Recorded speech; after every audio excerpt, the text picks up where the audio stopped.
agriculture's contributions to the value of the product itself, I would be worried if they weren't paying something into it. I guess the question is, can we afford, from the general fund perspective, to continue to ask taxpayers to pay for it? Now, we do have some time for some public comment. Anyone who would like to make public comment this time is welcome to make.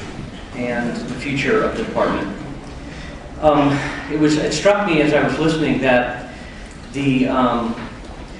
that there is a disconnect between the public's understanding, the taxpayers' understanding of what CDFA does, and the justifications for public funding.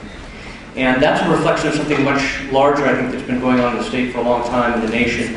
People have kind of lost contact with the agricultural world and the importance of food in the system. And we're very concerned and have felt that in the past, and I think you referred to it several times in your comments, that CDFA primarily represents the industry, has represented the industry kind of traditionally in the past. But that seems, in my mind, to be changing greatly in the last 3 years. There have been some, you'll hear from some people here who are involved in something called the California Roundtable on Agriculture and the Environment, which brings unlikely actors together from environment, social justice, labor, and agriculture interests to talk about a common set of goals for the future of the state around food and agriculture. That wouldn't have happened in the past. That's a good example of how the agency is, I think, more and more becoming the people's department, not just the industry's department. And government is a reflection of the people's kind of priorities. And I think that the kind of gutting or in large measure, severe hobbling of the department is not the right signal at this time. We met Senator Florez at the opening of the film a few weeks ago, Food Inc. We know that there's a dawning of real appreciation and interest in food and agriculture in the country right now. And so what I would propose is that rather than thinking about destruction of the department in a sense, it might be a really appropriate time to revision the department. And perhaps this committee could take a role in doing that. That might be, I think, quite constructive. As we know, AG Calamara, the Secretary, is undertaking an ag vision process, which is a similar process. It seems to me that it might be important for you, as the voice of the legislature around these issues, to take on a similar process. I think it might be quite creative. I know that Roots of Change, which has been funding a lot of projects around the state for kind of transformation of the system, would like to actually engage the legislature in a discussion about the future of the department and how it would fit really the priorities and needs of the 21st century around food and ag, which are quite different from when the department was created. So, thank you. Great, thank you. I'm going to leave some, I'm going to provide some materials for the crowd. Okay. My name is Lynda Rader, and I come to you for the first time, never been here before, from Ojai, California. Thank you for allowing us to have a chance of public comment. I'm here in regards to the recent eradication for the gypsy moth, which occurred in my neighborhood. I do have a folder. I am not going to go into great detail. I will read. Within that folder is a summary of events. Notice that the CDFA left for us. It is somewhat vague, and I've circled those areas. There's also a list of the people that called the 800 number that they have with concerns. I've contacted everybody on that list. They were either elderly or they had medical fragilities. They were told, they were under the impression that they were not going to be sprayed. There were 2 people that were told, just put out signs and that is fine. We were on the list as well. We called another time and we were told, your name is on the list. So we were stunned when our electric gate opened and there were about 15 California Highway Patrol, sheriff deputies, 3 True Green Cameron trucks, and about 10 people from the CDFA. They were there to serve a warrant to spray no matter what. We said we had significant medical issues. They said, where are your doctor's letters? We said we didn't know we needed them without our name was on the list. They proceeded to spray. We proceeded to go and get doctor's letters at expense and you know, quite a bit of it was difficult anyway, you know, for the appointments and so on and so forth. We got those doctor's letters. We submitted them to CDFA. They were found too vague and ignored. Subsequently, we were sprayed 2 more times. There was no gypsy moth on my property. For 30 years, that property has been in a, you can call it a natural state. We grow our own food and vegetables. We don't use anything whatsoever. All the fertilizer comes from horses and chickens. The CDFA had come in the past fall and did a thorough examination. We had no gypsy moth. Showed us what it looked like, showed us what to look for. We weren't looking for it all the time. You know, we're supportive of that process. I would like to say here today that I believe the CDFA did a phenomenal job in tracking it, finding it, knowing where it came in. I do take question with the use of research from 1992 to deem 7 egg masses as an infestation, that's not what I'm finding in my due diligence in the past month. The one thing that I would like to leave you with today, again, a lot of the information is in here, the list and the doctor's letters, is that there are many people out there, and this is from a physician, an environmental health physician, and he says that 12 to 42% of the general population, depending on ethnicity, carry genetic abnormalities. People with these abnormalities, especially farmers and people living near farms, have been shown in the medical literature to have greatly increased risks of several types of cancer and neurodegenerative diseases like Parkinson's or MS when exposed to standard pest control chemicals. I think it's an exciting time in our field of medicine. We're learning more and more every day. I'd like to just reference a book out of the Center for Health and Environmental Health out of Harvard University. Dr. Aaron Bernstein is a co-author of that, and he wanted me to bring to your attention today the following 2 paragraphs. The more we learn about using antibiotics to prevent disease in humans, the more we find them not only to be ineffective, but also that when there is no infection to treat, their use carries significant risks. When given to treat an infection, antibiotics don't just kill the bacteria that are the source, they also wipe out non-target microbes that are the normal, beneficial inhabitants of our bodies and that shield us from a variety of ailments, and in so doing, set the stage for a host of new problems, from allergic disease, including asthma, to life-threatening infections such as Clostridium difficile. But most important for today is the same can be said for the preventative use of pesticides. To use them prophylactically is just not sound science with what we know today. Just as antibiotics may foster an unhealthy microbial ecosystem in a human body, so too may pesticides in a land-based ecosystem. Pesticides, just like antibiotics, kill non-target organisms, and in doing so may disrupt an ecosystem in a way that may foster outbreaks of plant pests and pathogens. 48 hours after the first application of BTK, which the entire garden was doused, it wasn't just deciduous trees, it was everything even beyond the boundary, the MAC boundary. We began to lose a lot of the plants. There was a lot of harm. But most remarkable was the amount of insects that we had never seen before. Included in the BTK application is a food attractant and a feeding stimulant. So that just drew all those insects. It's going to take quite a bit of time for the property to get back, but I would like people to consider that and think about that when they just use them prophylactically. Thank you. You're Appreciate your testimony. Hello, my name is Patty Pagelin. I'm from Ojai, California, also where the CDFA came and spent almost $1 million on the eradication efforts with gypsy moth. They spray dipel, BTK formulation, which also kills butterfly caterpillars. According to the U.S. Forest Service, the 4 to 7 egg masses found in Ojai does not constitute an infestation, therefore they should not have sprayed.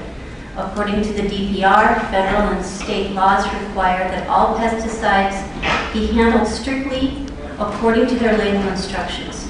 Pesticides must not be allowed to drift, run off, or move off target. This is a quote. And in the pack that you'll get from Lynda, there are YouTube links to show that the applicators did not follow these guidelines. There was a lot of drift, there was a lot of overspray on the plants that should not have been sprayed, that people were made sick. 46% of dipel is made of inert ingredients, trade secrets that we are not allowed to know what they are. And they can be very toxic. Due to the spraying, many people experienced respiratory problems, diarrhea, nausea. Many animals were sickened as well. We have a right to know what these inert ingredients are. There's an EPA report on the negative health impacts of pesticides on children, and women, the elderly, and especially the children are most susceptible to toxic chemical exposures. There's an entomologist named Richard Faderland. He states that the lichen apple moth and the gypsy moth will not devastate California, but the pesticides used to attempt to control them may. There are strong indications that invasive species councils that push pesticide use are sponsored and even established by the pesticide industry. So as a result of all of the research that's been done, the use of pesticides is not the answer. In this book, Sustaining Life, during a good part of the 20th century, farmers throughout the world had relied heavily on chemical pesticides, but often these pesticides kill the natural enemies of the pests and provoke resistance in the pests they are intended to kill. The absence of natural enemies may allow even benign insects to increase their populations to such an extent that not only do they become pests in their own right, but they may also be able to acquire resistance to pesticides. This pattern is known as pesticide treadmill. The current research out of the University of Chicago indicates that pests are developing resistance to the Bt toxins. It has come to our attention that the CDFA is also considering spraying spinosad on the orange groves in our area. Spinosad is highly toxic to bees. Losing our pollinators will result in a negative economic impact on agriculture and our economy. And I would love to encourage you to all see Fresh, a documentary that's much like Food Inc. And I'm really glad to hear that you were there to see that. It's about sustainable farming. I would just love to be a part of working with everyone to create a healthy, sustainable California. And I thank you for hearing what I have to say. Great. Thank you for your testimony on the record. Appreciate it, both of you. Thank you. Okay. Good afternoon, Senator. My name is Joseph McIntyre. I'm the Executive Director of Ag Innovations Network. We're a nonprofit organization based in Sabastopol. And I'm here today at the request of the California Roundtable on Agriculture and the Environment, where I serve as the facilitator. You have gotten a brief introduction about the California Roundtable from Mr. Dimmick earlier in the public testimony. I just want to let you know that it's a voluntary association of about 25 organizations spanning the largest names in environmental organizations in California, as well as agricultural organizations. We are here together for one purpose, which is to find the potential public benefit at the intersection of agriculture and the environment. And one of our key partners has been the California Department of Food and Agriculture. With your permission, I'd like to read a letter that's been drafted by the members of the Roundtable for your benefit and the benefit of the committee, and then offer just two quick insights in terms of what I heard this morning that may be of some benefit to you. Senator Florez, as members of the California Roundtable on Agriculture and the Environment, CRAE, we are writing to express our opposition to any proposal that would eliminate the California Department of Food and Agriculture, CDFA. CRAE is a broad coalition of agriculture, environment, labor, and public agency leaders working to promote an agriculture that is economically viable, environmentally sustainable, and socially responsible. We strongly urge the legislature to maintain an appropriate level of general fund support for CDFA, and to the extent cuts must be incurred, we recommend they be done so on an unallocated basis and be aligned with the goals of the Ag Vision 2030 process. CDFA plays a critical role in ensuring California's agriculture remains a strategic state, national, and global resource that generates roughly $100 billion in economic activity. As a provider of food, fiber, open space, and increasingly renewable energy, agriculture's value to California far exceeds its direct economic contribution. CDFA's leadership is also needed to ensure a safe and accessible food supply, guard against invasive pests and diseases that threaten our state's economy and environment, reduce the threat of bioterrorism, and help agriculture meet the growing demands for ecosystem services and environmental stewardship. All Californians, in addition to our agricultural producers, benefit from this leadership. Therefore, we welcome the opportunity to work with you to critically evaluate how the department can more efficiently and effectively advance the interest of all actors in the food chain, from field to fork. Such a review should carefully consider the potential relocation of programs to the department to improve food safety services, strengthen agriculture and environmental stewardship, protect farmland, and coordinate the state's food purchasing programs to make a direct linkage between the nutritional needs of our citizens and the local production of our state's farmers and ranchers. It should furthermore ensure the close coordination with UC Cooperative Extension to leverage technical and scientific expertise. In conclusion, CRAE recognizes that efficiencies in government must be implemented. However, the long-term viability of California's food production system is at stake. We urge you to maintain a Department of Food and Agriculture with an appropriate level of public funding. Sincerely, and the signatories are listed in alphabetical order: Ad Council of California, American Farmland Trust, California Association of Resource Conservation Districts, California Association of Wine Grape Growers, California Cattlemen's Association, California Certified Organic Farmers, California Farm Bureau Federation, California Federation of Certified Farmers Markets, Community Alliance with Family Farmers, Cornelius Gallagher, Agribusiness Executive, Bank of America, Environmental Working Group, Great Valley Center, Marta Cooperative, Marone Bioinnovations Incorporated, National Resources Defense Council, the Nature Conservancy, Richard E. Rominger, Roots of Change, San Joaquin Resource Conservation District, Sustainable Conservation, Western Growers Association, Western United Dairymen. With that note, I just want to offer two quick observations. You asked a very important question. What is the role and the relationship of CDFA to the public's interest? Historically, agriculture has been a core interest of all of the public, not just because we're eaters, but because we also have a historical agrarian past. But today, more than ever, the connection between food, health, environment is on the minds of consumers. My two previous testifiers before you came to you for that very reason. CDFA plays a unique role and an increasing role in trying to bring those interests together to meet the public's needs. And I encourage us to be creative in helping the agency accomplish that mission in your efforts to streamline its operations. Thank you. Mr. Chairman, Richard Thayer, California Farm Bureau Federation. I have a prepared statement, but much of what is in there was covered by previous speakers, Mr. Yannick and the previous gentleman, as well as the Department of Food and Agriculture.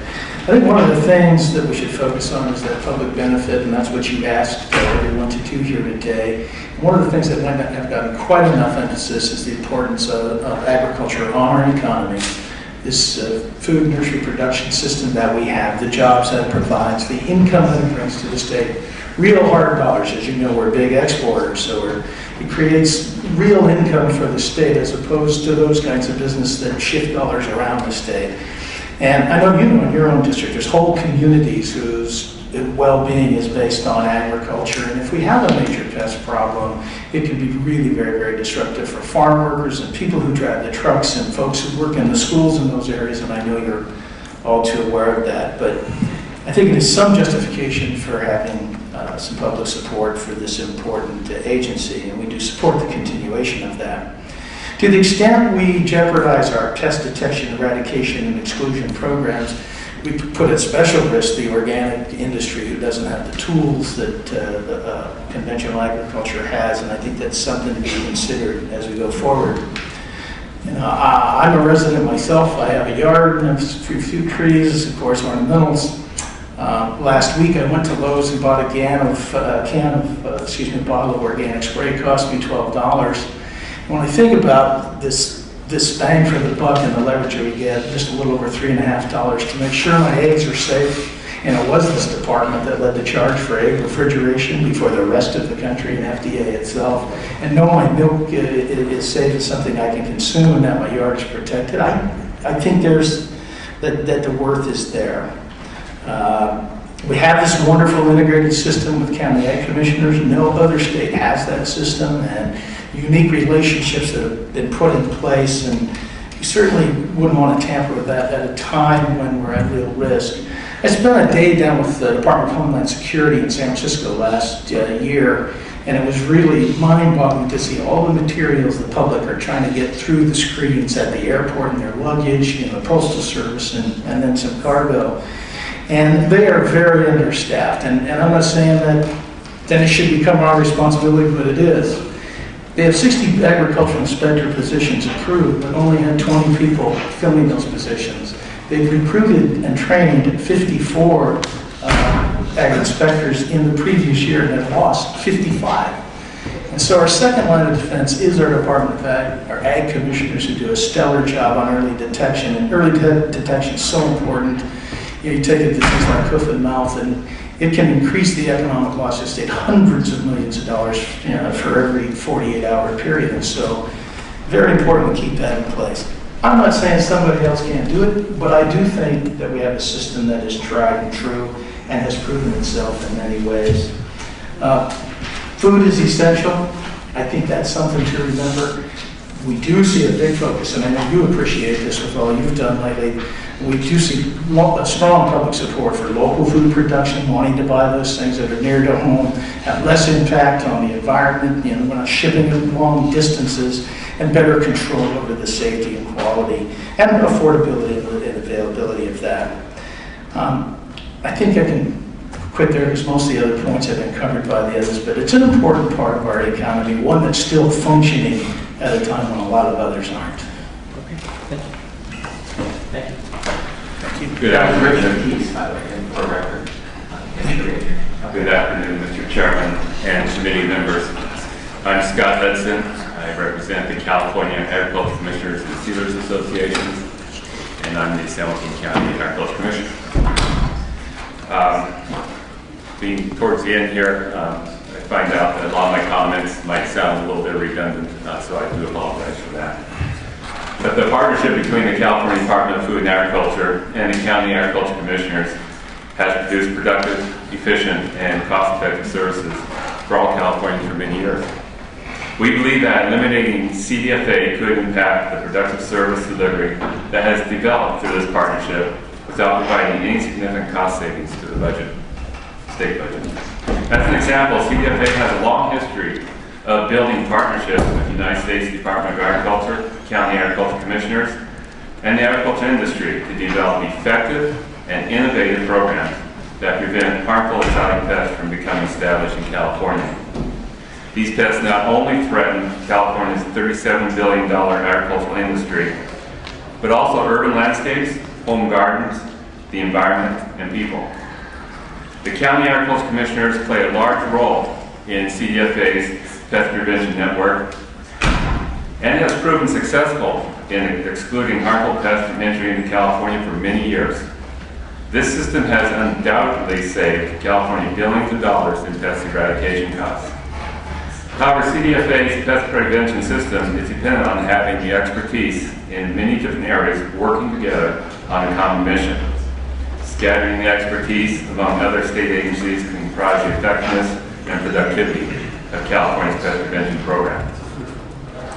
As has been mentioned before, eliminating California's Department of Agriculture could also impact our ability to leverage funding from USDA. Most states have departments of agriculture that work closely with USDA to help carry out federally funded agricultural programs on the state level.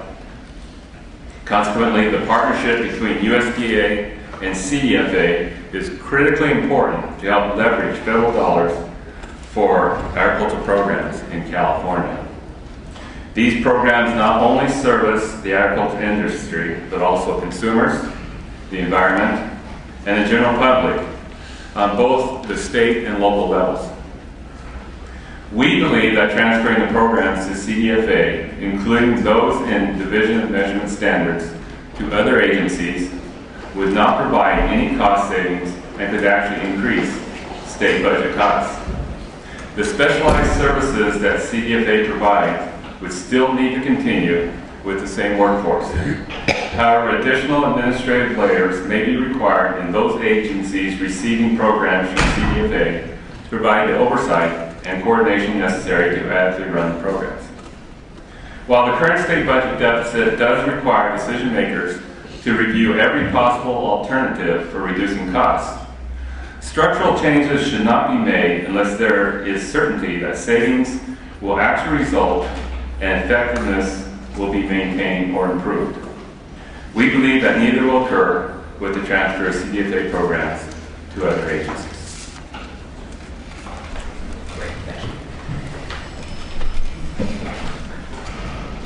Hello, my name is Yannick Phillips from Sonoma, and I want to first thank Senator Florez and Senator Maldonado, who's here, and the members of the committee for holding this very important and much needed hearing. Thank you so much. Thank you, RainPeg, for shouldering the position of Secretary Carl Mora's position today. As a native Californian, having spent countless hours on my grandparents' citrus farms near San Diego, I can honestly say that I'm certainly appreciative of our hard-working California farmers, as well as their crews and the farm workers, and I'm a fierce advocate for what they all stand for, which is stewards of our land. And if any of them are here today, thank you. I'm here today to testify in front of you, kind of stemming from the issue of the light brown apple moth, an issue that has strongly interrupted my life and that of others, and almost for 2 years now, and continues to do so. I've become more familiar with CDFA more than ever. When I first heard that the people of Santa Cruz and Monterey had been sprayed, I really thought it was a joke that they had been aerially sprayed. I really didn't think our state did this. I then heard that there had been spraying for potentially destructive moth, the moth elbat, like brown apple moth. Upon finding out that California had the same temperate climate as New Zealand, I immediately read all I could find on the light brown apple moth, and not finding as much as I wanted on grapes, I was very concerned for our industry up there. I live in Sonoma, a large grape producing county.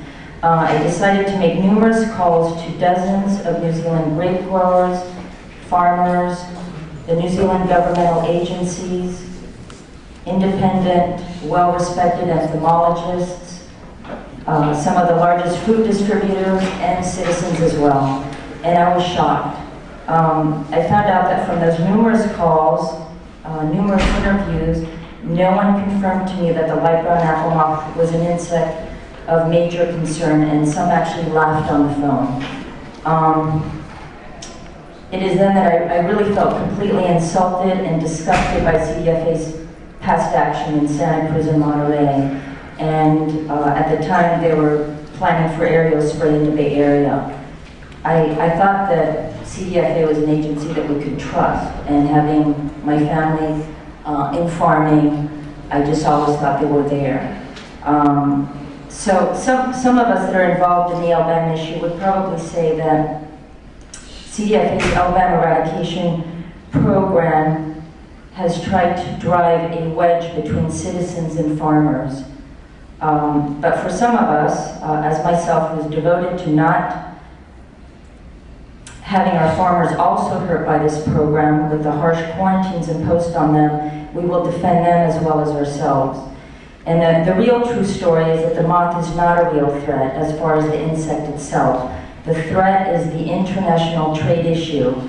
And I sure wish that if he was here, I would say to him personally, Mr. Lyle, who's with CDFA, would stop using the word threatening moth and instead start using the words that it is a trade threat. That's what it is, it's a trade threat.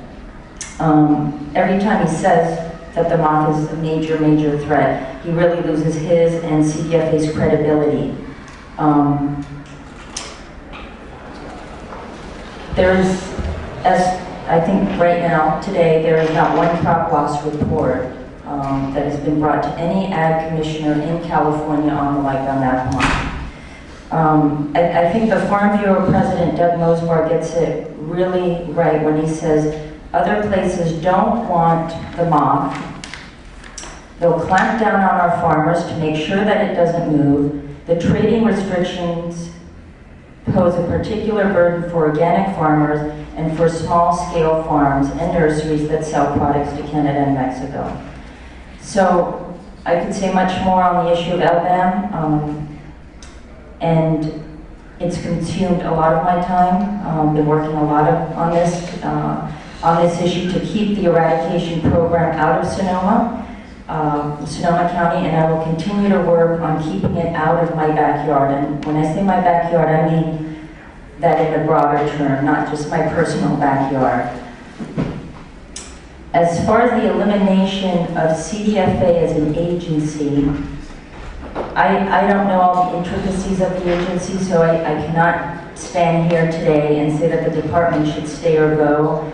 But what I do know is that when the care for people gets put aside, ignored, or worse, threatened, like the aerial spray, and the interests of pesticides and pesticide manufacturers, as again in the aerial spray, take the front seat, that agency, CDFA, certainly needs a major makeover in the form of maybe a wake-up call haircut, as I like to call it. And for CDFA, that might be a real good shampoo, good cleaning, and a crew cut.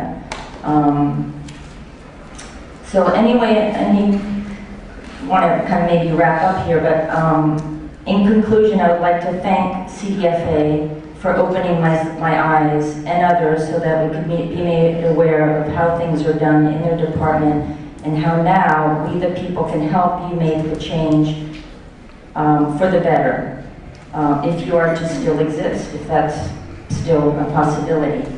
We need to remember that the economic prosperity of our farmers, the ecological health of our environment, and the interest of California consumers, those three things cannot be separated. Those dovetail very, very tightly. So people like myself are not asking you if we can be part of the discussion. If you can open the door and give us a seat at the table, we are actually demanding it. And we won't stop demanding it. So please be ready to greet us and let us pull up a chair. So Mr. Karamora, if you are here, I'm saddened that I wasn't able to say this to him directly, but if the fate of CDFA is to still be around and not disintegrated, you do need to start involving consumers into this conversation, the voters, the taxpayers. The people of California will stand with you and support you and praise you, and you can start restoring the trust that was greatly lost by many with the light brown apple moth issue, with maybe potentially now the gypsy moth, with a lot of the eradication programs. And I really love the Farm Bureau's statement, which says, I read this a while back, it says, common sense, hard work, you get results. So let's get to work and clean CDFA. So thank you again to the chair and the vice chair, Maldonado, of this committee and its committee members. Thank you.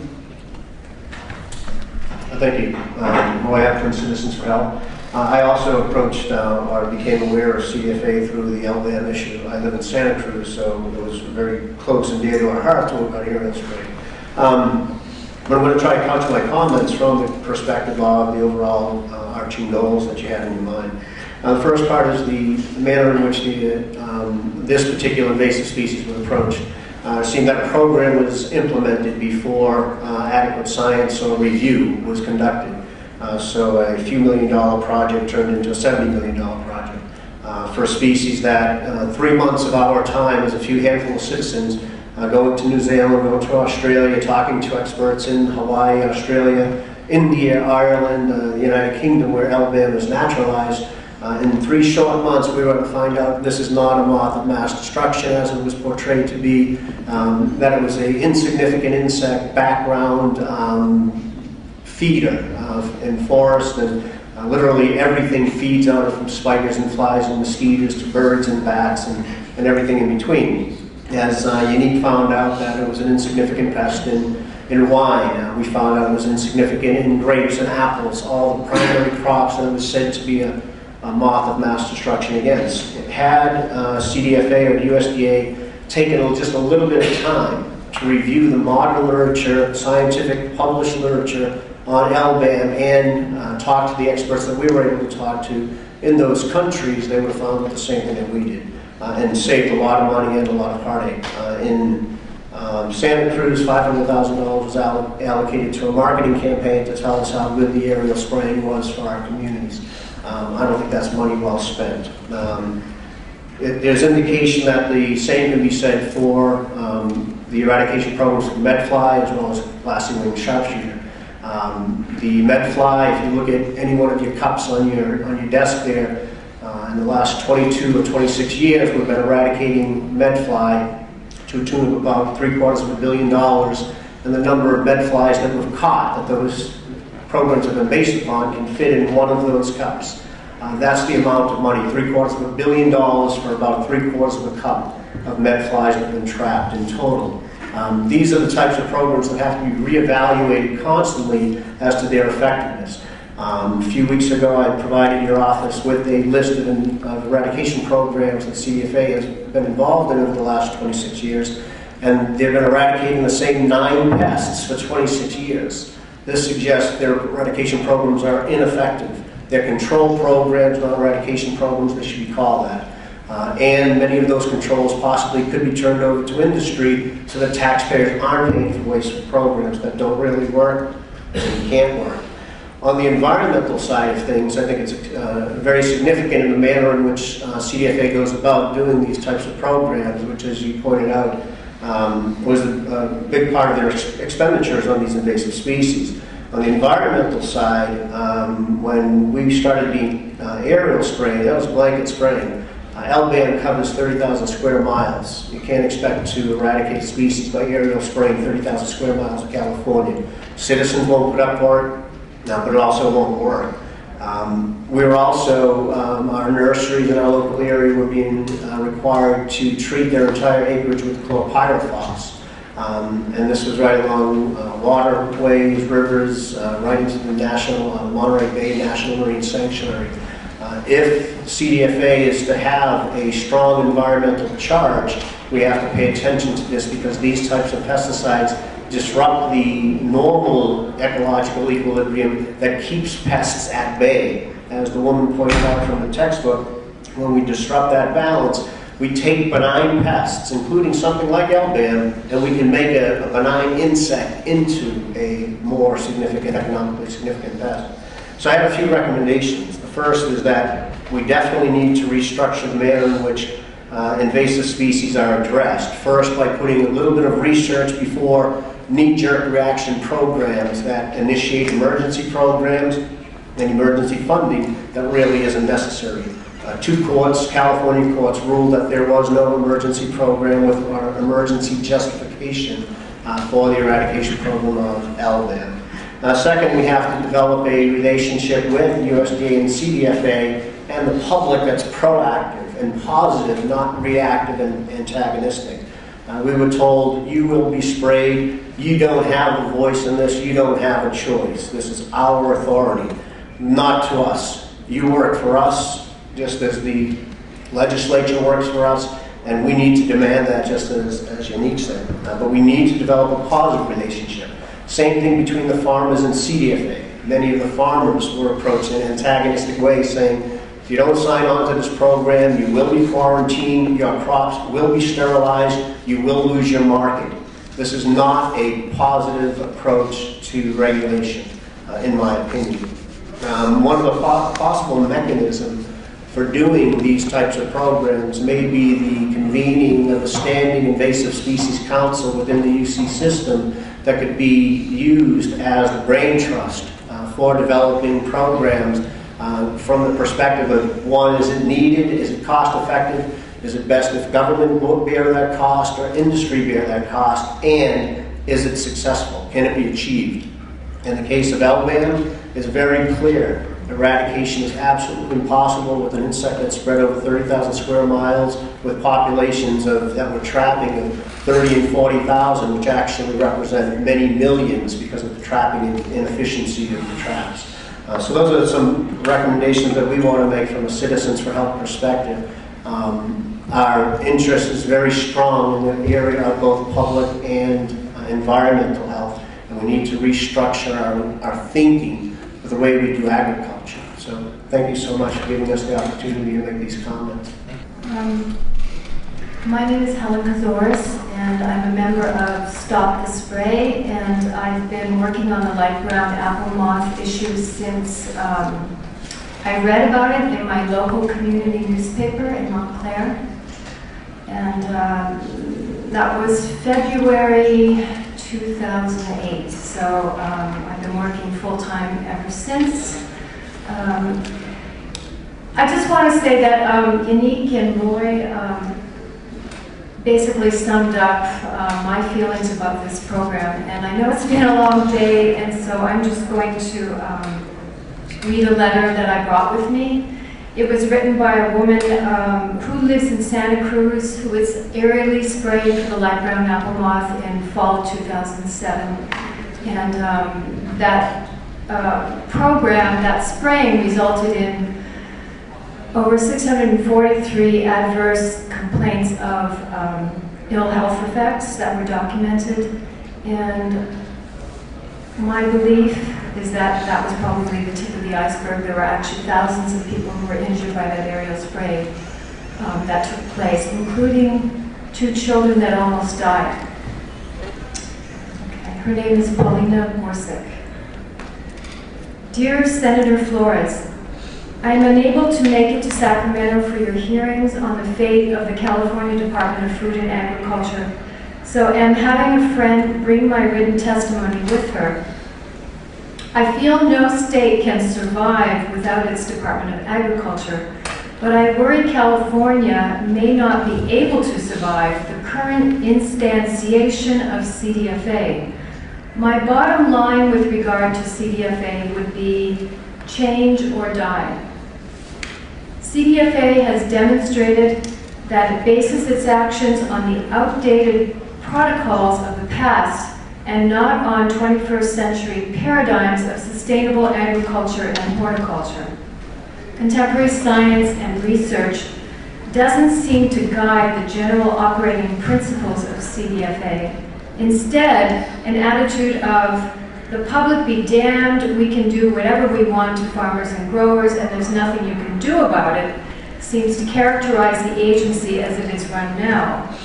I have been active in fighting the light brown apple moth eradication program for almost 2 years, and I have always been struck that the attitude of CDFA on this issue was not one of how can we help our farmers and growers cope with this minor pest. Let's be an advocate for California agriculture in dealing with international trade issues brought about because of the detection of LBAM in California. Instead, CDFA insisted on charging ahead with quarantines and thoughtless toxic treatment programs that weren't necessary, couldn't work, weren't well thought out, and were injurious to both the livelihoods of farmers and growers and to the health and environment of the state that is paying the agency's bills. CDFA made farmers and growers its enemy rather than the glitch in international trade policy that caused the whole LBAM ruckus. I have been stunned by how nonsensical, intellectually dishonest, and arrogant CDFA's conduct has been. Its policies are regressive, its actions lack transparency or logic, and so very little of agency's official positions seem to be influenced by contemporary thinking about the complexities of the biosphere or notions of sustainability. I am a native Californian, and while I have lived in other parts of the country, I have always been glad to come back home. I am proud of how California has the general reputation of being the most forward-looking state in the Union. CDFA, with its insular, we are right and everyone else is wrong, irrational, don't complicate issues with facts, and bullying institutional culture does not reflect the innovative thinking California has always represented on the global stage. A state agency which inspires fear in both the constituency it is supposed to serve, farmers and growers, and the general public, is not one that deserves scarce California state dollars.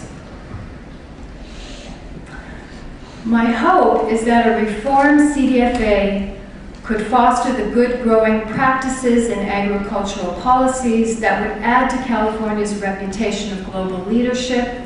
A state which leads the world in technology innovation shouldn't be shamed by a state agency whose incompetence and backwardness might seem comical in another context. I believe that government can be a force for the good. I also believe California deserves a Department of Agriculture which isn't backsliding fearlessly into the past, but is moving positively into the future. Thank you. Mr. Chairman, Marta Guzman with the California Rural Legal Assistance Foundation. I apologize for not having anything in writing for you before the committee, but we really do appreciate having this hearing and really looking at the oversight of CDFA. Although we don't agree necessarily that the department needs to be abolished, we do think there is a tremendous need for reform, and the fact that there simply are no checks and balances within the department.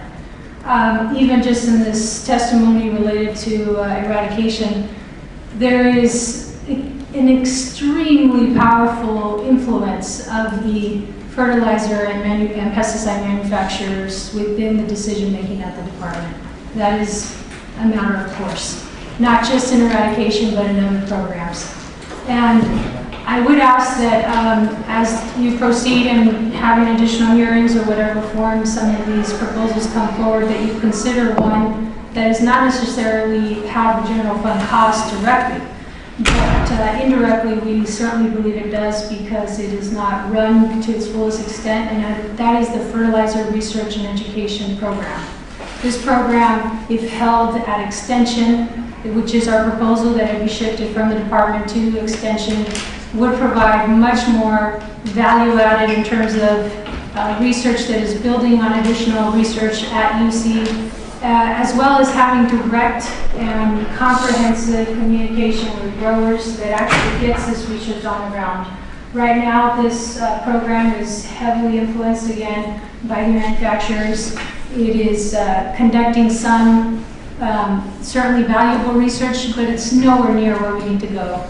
And in relation to the general fund is in manyfold, but one in particular is with the drinking water situation in our communities. As you know, nitrate contamination, primarily from fertilizers, is a huge cost to the state and to local governments and to local communities.